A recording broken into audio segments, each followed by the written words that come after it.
get shocked by some of the visuals you just saw there, but that is exactly my intention. I want you to be wounded, and I want you never to forget this. So we are here actually on stage 3 Bengalis.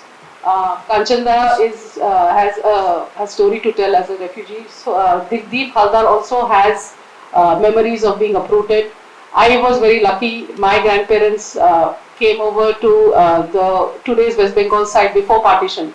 So to begin today's session, I would like the personal stories of Kanchanda as well as Deep, and tell us how you are connected to East Bengal and East Pakistan.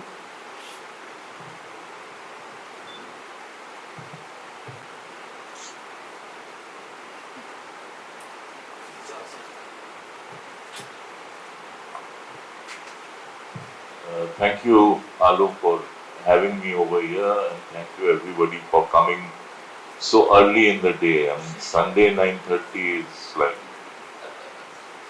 This is Pondicherry. I didn't even get time to do my hair. You're looking very good. It's, as Alo said, it's very important that,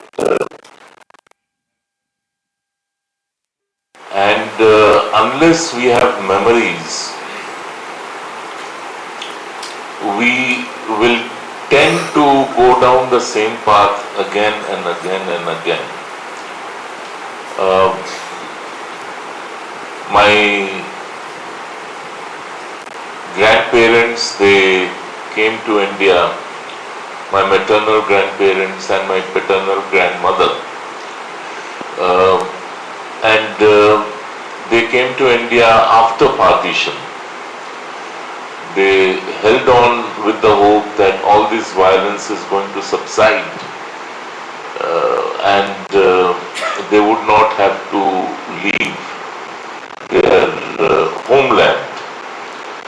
We had a fragmented notion of Desh, and Desh meant your village, your district, your immediate surroundings.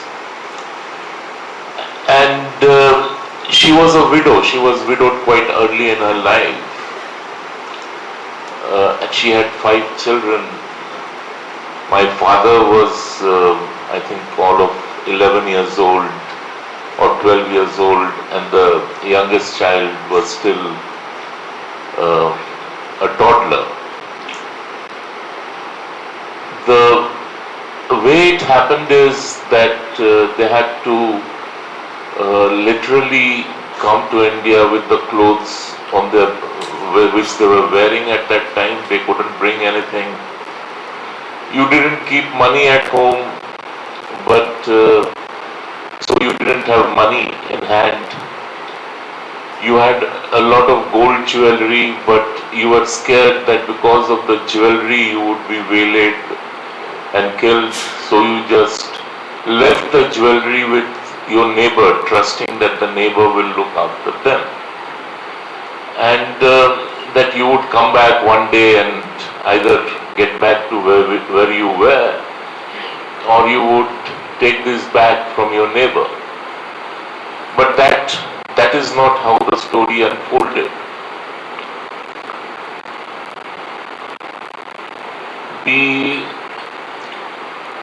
If you do just a preliminary survey of refugees from the East, now why am I drawing a distinction? There has been a lot of literature on partition in the West, that's in Punjab. You have books, you have research papers, you have documents, government documents, which are still extant, and you have an exact idea of what happened, how many came, where were they settled, where did they move after coming in. But there is no such documentation, or let's put it this way, there is very scant and little documentation of partition in the East. The other difference is that in Punjab there was partition violence. That is violence immediately before 1947, 15th August 1947, and immediately transfer of population. The bulk of the Sikh population, the Jat Sikh population, they migrated to India, and those who stayed back were essentially what we now call Dalits, Dalit Hindus. And they were restrained because the uh, uh, Punjabis didn't know Punjabi, the Muslim Punjabi, the Punjabi, they were acutely conscious that they needed people to clean their toilets. And that's why they were restrained and they were not allowed to leave. And something similar occurred in the East. Partition in the East is what we call a continuing partition.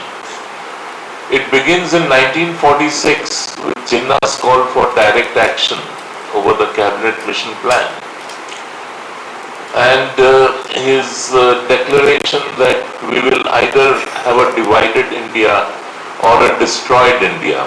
So he settled for the second option in August 1946. And direct action day was 16th August 1946 in Alo. The reason we need memory is that we can then connect why Mamata Banerjee chooses August 16 as her Khana holiday, and she is clearly pandering to the remnants of the Muslim League. The violence in Calcutta was unprecedented. Although there had been communal violence in Kolkata, especially in the industrial areas, the port area in the past, but nothing on this scale. And the documentation again of the direct action violence is very scant. The government at that time was the Muslim League government in Calcutta, in Bengal, and Surawati, who was the chief minister, he was supporting direct action. It was only later when there was an official inquiry, some data came out, and roughly it is believed that people were killed in less than 72 hours. Now, cutting the long story short, in the East, just immediately before August 1947, an violence. So it was not that people were leaving because of violence, but they were leaving because something worse than violence, and which is the fear of violence.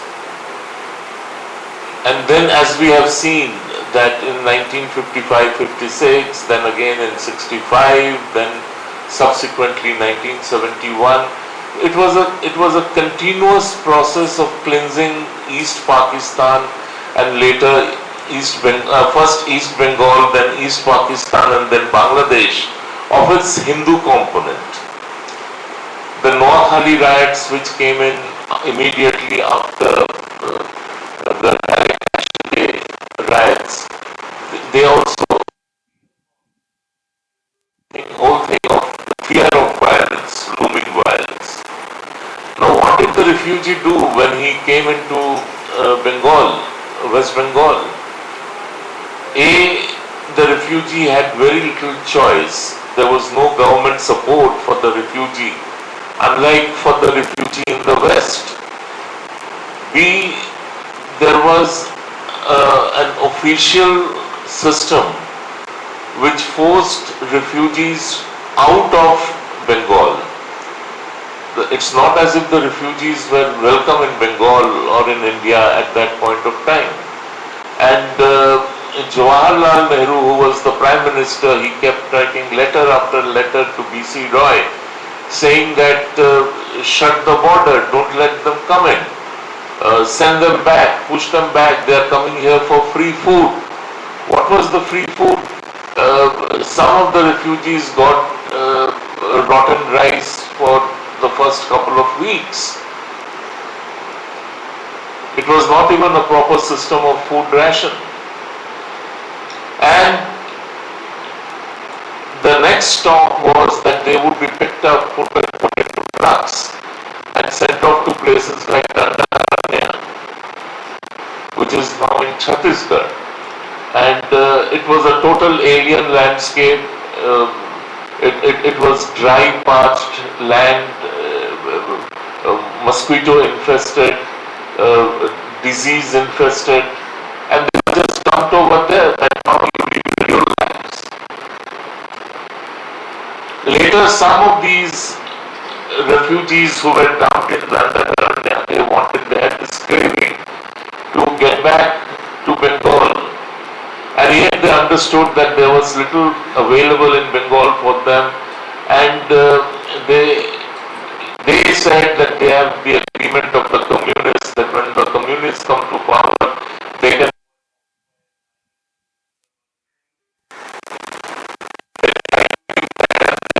There was the Morinchapi massacre, which you may have heard of. The others, they were sent off to Andaman, and if you go to Andaman, you will still have a large community of East Bengal refugees living there. So basically it was a story of deprivation, it was a story of dehumanization, and it was a story of degradation. My grandmother, she would wake up at 3:30 in the morning, go to the community hand pump. She would bathe, wash her clothes, and then carry buckets of water to the house, because she felt that it was her prestige was at stake if people saw her or her children using the public hand pump. And since then, she would eat the last in the house, and she would wait, because those were also the years of great hunger, great, uh, there was a lot of starvation around, there was the food shortage period, and women would come would move from house to house, and they knew that nobody had food to offer. But I don't know what you call rice water over here, the water which, no, not the fan, when you boil the rice, the water. So everybody would.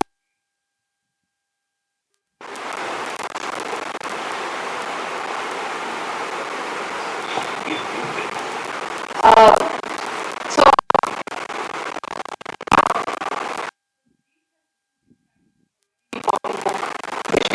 on the counter there, called Blood Island. So these also, if you, it's a beautiful, it's a very well written book. It's an oral history of the Morinchapi massacre. Now, what the Morinchapi massacre and talking about his book will do is to tell you about the pogroms targeted towards the Hindu community from 1947 till 1970. That is the East. The alleged hair of the prophet is stolen or lost in Kashmir, and the Hindus of Bengal had to bear the brunt of the massacre. That is the Hazrat Bal pogrom that you see on the display out there. So Deep, now let us talk about your book, Morinchapi massacre. How did you connect with it, and what is it that you try to tell through that account?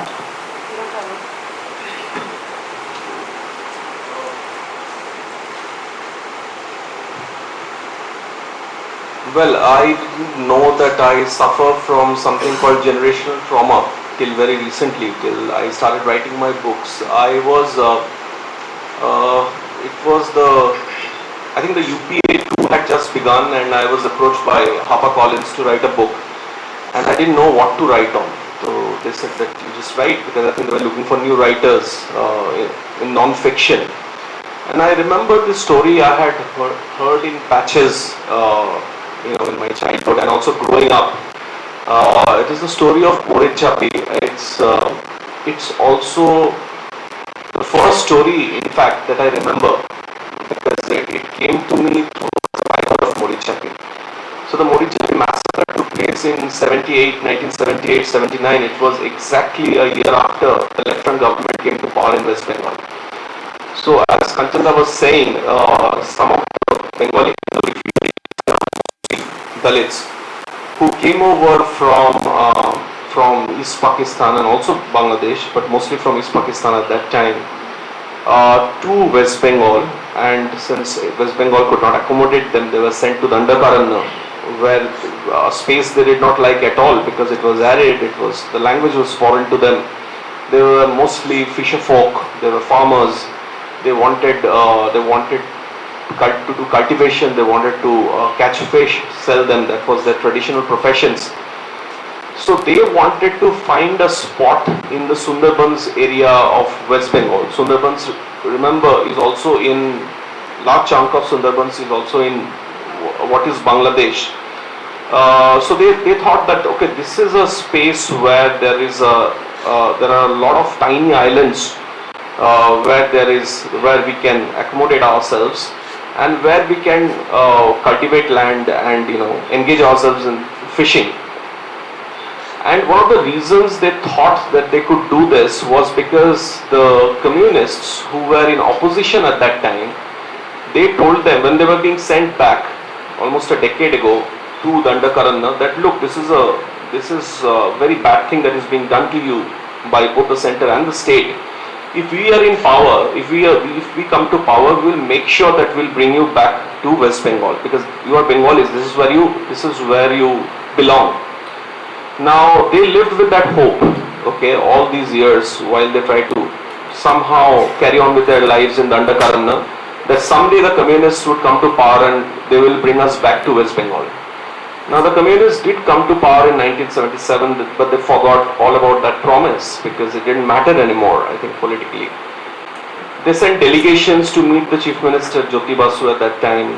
They met other communist leaders, but there was no movement. There was no attempt at bringing them back to Bengal from Dandakaranya. So over the course of their time in Dandakaranya, whatever little money they had saved, they took that and they identified a place in the Sundarbans called Morichapi Island. It's a tiny island and uninhabited at that time and also now. And they decided to go there by themselves without any help from the government and set up a township, which they did. This was 1978. So the better part of 1978, this amazing experiment took place in the tiny little island called Morichapi. There were hordes of refugees. At one point of time, I think the number swelled to around 1 lakh or more. They cleared shrubs. It was a completely uninhabited island. They cleared shrubs, built huts, and there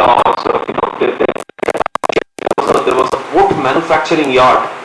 There was a salt pan factory. There was a school there. They later set up a tube well.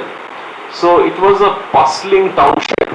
Sometimes in the story, when I recall the story of Morichapi, I tend to forget the experiment that took place there, where out of nothing, some writers, thinkers, political activists who they leaned on, but they mostly did it on their own.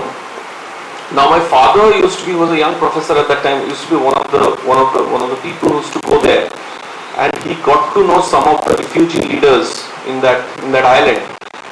So later on, when the massacre of Morichapi happened, last months of 1978 and the first few months of 1979, the daughter of the top leader of Morichapi came to stay with us. Now I was 5 years old at that time. I had no idea about all of this. Her name was Mana. She was named after Mana camp because that's where she was born. She was around 15 at that time. So Mana, and I was 5-6 years old. So Mana was introduced to me as an elder cousin, but she looked a little different. She spoke differently. Her accent was different. So I didn't quite believe that story, but we became friends, and she would tell me in the night stories that I couldn't make sense of. stories of huts being set on fire, policemen coming in the middle of the night taking women away, hordes of policemen suddenly coming into a village and attacking villagers, about gunfights and about villagers trying to fight the policemen with bows and arrows and spears made with from branches of trees. Now these were fantastical stories for me. Imagine for a 5-year-old hearing such stories. But that memory stayed with me. So later on, when I was asked by HarperCollins to write a book, somehow I thought the first book that I should write is the first story I ever heard. So that's how it began. I went to my father who simply refused to help me. He said, "It's not your story to tell because you don't know anything about it." But then I said, "Look, I want to tell the story. Please trust me with the story." And he gave me a few numbers, and it took me Alo 5. Journalism teaches you to write fast. Sort of whatever it's history in a hurry. But it took me all of 5 years to write this book, and Kanchan was a huge help when the book came out, because I seriously thought when it came out, maybe 10 people will read the book, but whatever little success Blood Island has had is thanks to this gentleman to my left. But the story took me to very dark spaces. The story took me to how the left betrayed Bengali Hindu refugees, mostly Dalits. The story, even after staying with it for so long, I still cannot make sense of why the communists did what they did to unarmed refugees in a tiny island in the Sundarbans. Why was there the need for mass rapes, for setting almost 6,000 huts on fire, for killing people in a systematic manner, for torturing, for letting them literally starve in an island because they were cut off from the neighboring islands by a cordon of police launches. I still don't get the reason for this. I have interviewed in the book a gentleman who now is a TMC MLA and a very known writer, Dalit writer, Monoranjan Bapari.